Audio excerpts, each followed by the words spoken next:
Oh, here we go again. Another woke corporate crash out. A feminist CEO destroys another traditional brand name. So, they send me in to save their dumb asses.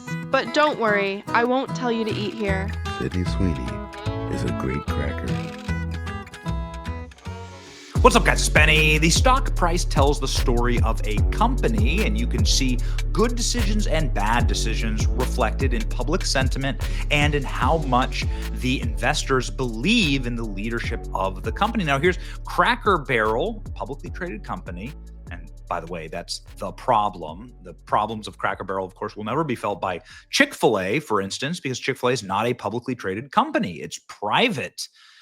Cracker Barrel, however, is publicly traded, and so it is susceptible to very stupid ideas and wokeness and rebrands that were unnecessary. And you can see if you can spot the exact moment over the last month when the rebrand of Cracker Barrel was launched. Yeah, it's this massive valley right here. And this peak is, of course, when they decided to trash the rebrand and say, sorry, we made a mistake. But will that mistake reverse what's been happening to Cracker Barrel over the last 5 years? As you can see here, it hasn't been good. The leadership of the company continues to make terrible decisions. Now, some of the founders of Cracker Barrel are speaking out. This man, for instance, a 93-year-old founder of Cracker Barrel, has gone absolute savage mode on the rebrand, saying it's an absolute garbage decision that insults his original work. Ladies and gentlemen, this man, the Cracker Barrel co-founder, weighs in on the chain's rebranding with a warning to the country. From the mid-state all the way to the White House, bungled brand makeover is the talk of the nation with Cracker Barrel. Now, Tommy Lowe, who is 93 years old and remembers the opening of the very first Cracker Barrel along Highway 109 in Tennessee, says this is an abomination. Rolled out the other day. Oh, that's crazy. That's nothing. That's a bland nothing. It's pitiful. Do you think she knows the story of Cracker Barrel? I don't think so. I heard she was a Taco Bell, but what's Taco Bell know about a Cracker Barrel? And country food. And the food is something that they need to work on. Spending $700 million to do that is all I've been doing. I'm just throwing money out the street. I love old timers and old timer wisdom. This is, of course, a massive viral clip seen by millions.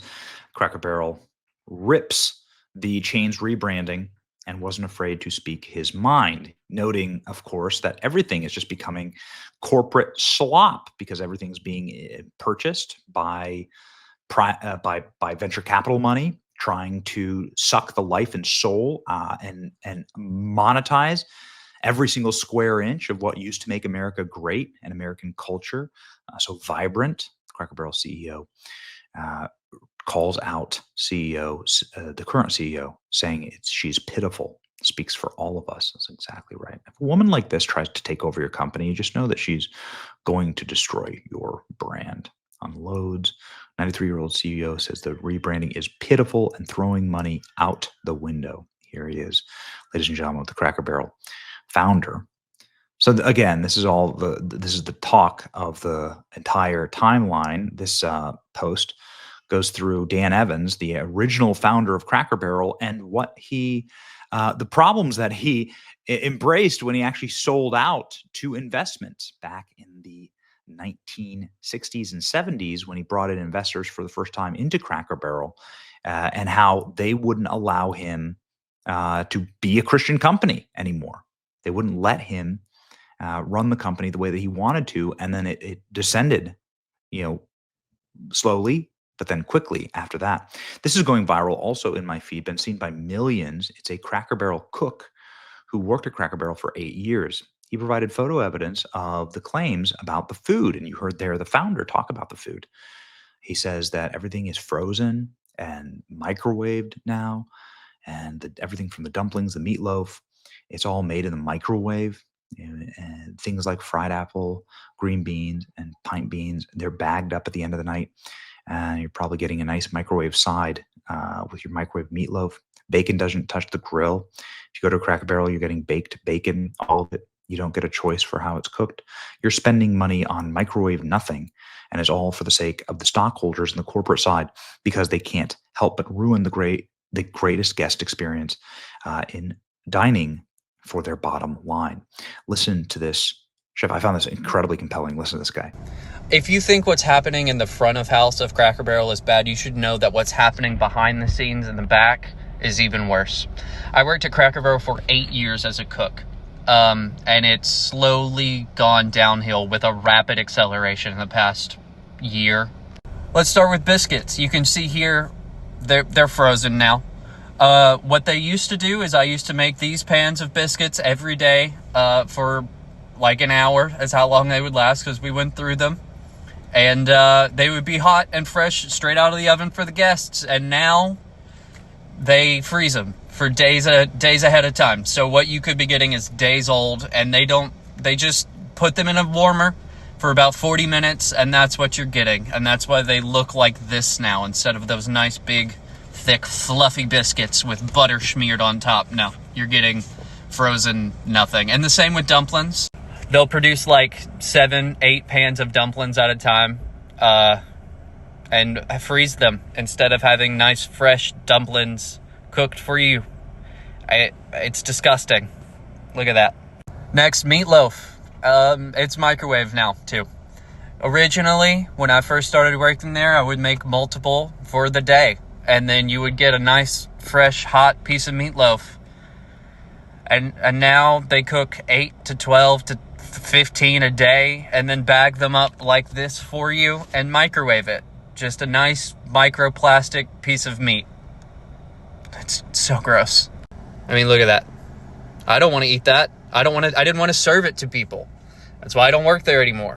Things like the fried apple, green bean, the pinto beans. I mean, they're bagged up at the end of the night, and then you are probably getting a nice microwaved side as well with your nice microwave meatloaf. The way it used to be done is they would be cooked every day fresh in a kettle. They would boil them, and now instead of that, they're even putting them in pans and water and then baking them, because it's faster and you can keep up with it a little bit better. But it was just changed for the sake of change. Microwaving this is absolutely disgusting, and I can't believe they actually wanted us to do that for people. Bacon doesn't touch a grill at Cracker Barrel. If you go to Cracker Barrel, you're getting baked bacon, all of it. You don't get a choice on how it's cooked. I mean, sometimes there are some different. I mean, this is legitimately what they were serving to people. Sometimes I say it was me. I had to do it. None of the corporate people had to do that. Sometimes there was a little bit of difference between how it got baked on the same sheet, but this is what they had us give to human beings.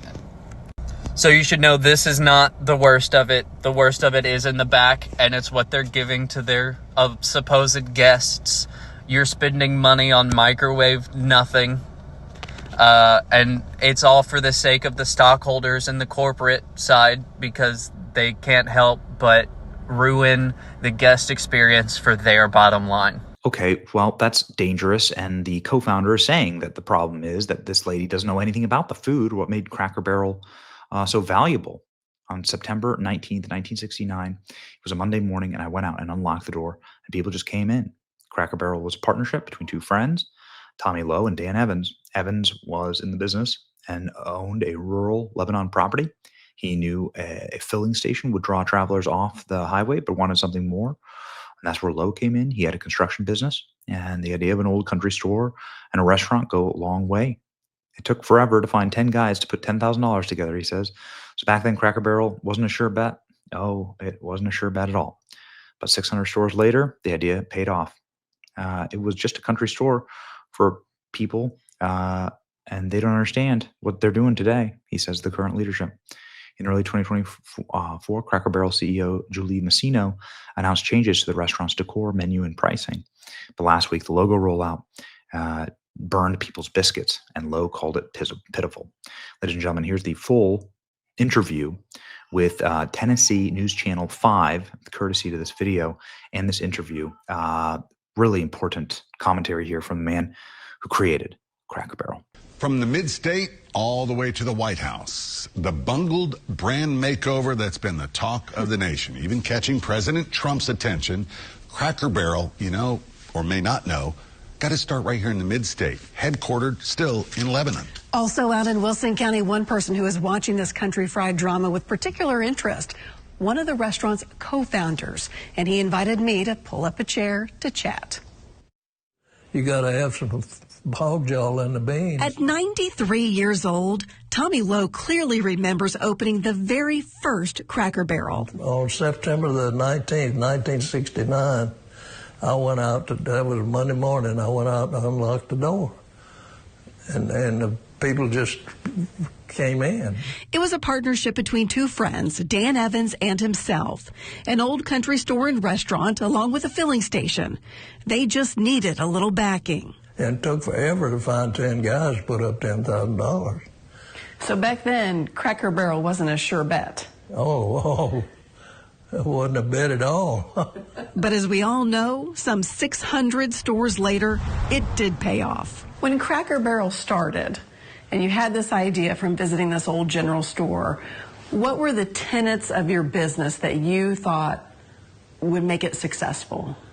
Well, it was just a country store, so country people. You can see that in one of Lowe's cherished heirlooms. This is the original menu. Yeah, there's a country boy, $1.95. And you can almost taste that country cooking. We served a center cut piece of country ham on there with 3 eggs and grits and hash browns and biscuits and jelly and gravy. All trademarks of Cracker Barrel, just like Uncle Herschel on the company's logo, until a brand refresh took a bite out of the barrel. Now, when you saw this logo rolled out the other day. Oh, that's crazy. That's nothing. It's a bland nothing. It's pitiful. Following public outcry, presidential pressure, and a stock plunge, late Tuesday, Cracker Barrel rolled back its decision, making what's old new again. They're trying to modernize to be more like the competition. Cracker Barrel doesn't have any competition. For Lowe, who went from vice president of operations to a decades-long board member, then loyal customer in retirement, it is just the latest misstep following a very expensive restaurant and menu update under the direction of CEO Julie Massino. As the CEO is coming up on 2 years of being in that position, has she ever stopped by and said hello? I don't have any idea who she is. And she doesn't have any idea who you are? No. Do you think she knows the story of Cracker Barrel? I don't think so. I heard she was at Taco Bell, but what's Taco Bell know about a Cracker Barrel? And country food. And the food is something that they need to work on. Spending $700 million to do that is all I'm doing. Not just throwing money out the street. Lowe says from the beginning, simplicity and authenticity were the main ingredients in Cracker Barrel's winning recipe. And today's CEO should bet on that. If they don't get back to keeping the country, then it ain't going to work. Lessons learned, we hope? You know, it really is about relationship, tradition, perhaps some lessons that Cracker Barrel can kind of take a step back, think about for a while. Good move late last night. That's right. Going back. Going back to the old logo. There's a reason why people like this are speaking out, is because we in rural America and real America are sick and tired of seeing our culture and our heritage ripped asunder and thrown in the garbage by Wall Street, by people who don't understand us. And so it's time to end it. We're so thankful that everybody spoke out during this Cracker Barrel debacle. And we're proud to save the country. Saving the country, just one little piece at a time. It's your boy Benny. Like, share, and subscribe. See ya.